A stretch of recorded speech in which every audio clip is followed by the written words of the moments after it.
do a graphing inequality of a problem that's a little bit harder than the previous problem. So here I have an inequality because it has a less than sign. So the first step that I do, going back to what we did earlier in the previous problem, step one is temporarily make it an equation and graph that line. So in step one, I'm going to think of this as negative 2x plus 5y is equal to negative 5. So we're going to think about this as though it was an equation. And as though it was an equation, we want to create it so that it's in y equals to mx plus b form in order to graph it. So here, I have the 5y here, the negative 2x here. I'm going to add the 2x to the other side, so that 5y is equal to positive 2x minus 5. I'm going to divide everything by 5 so that we could have the y sitting by itself. So we end up getting y is equal to 2/5 x minus 1.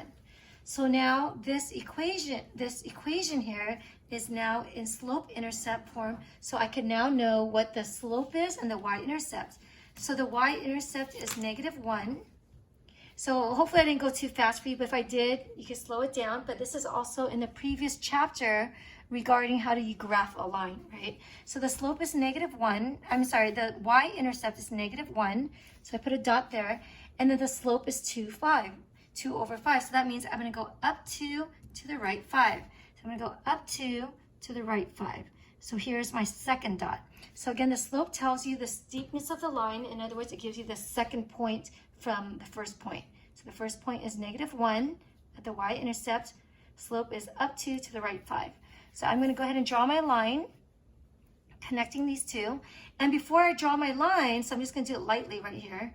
So as I'm doing that, I need to ask myself, do I draw a dotted or a solid line, right? So from the previous problem, I shared that if it has an equal sign at the bottom, it means it's a solid line.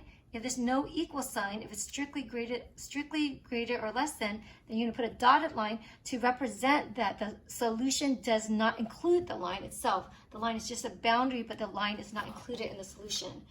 Notice that this is strictly less than. There's no less than or equal to. So therefore, when I draw my line, I'm going to put a dotted line like this. So it's just dotted. So on your Alex, you would be able to draw dotted lines. Notice the space that I put up between here. So there's a dotted line. The last step is to shade it. Which side to shade? Do I shade the top or do I shade the bottom?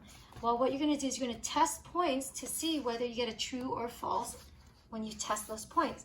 So right now I have negative 2x plus 5y is less than negative 5.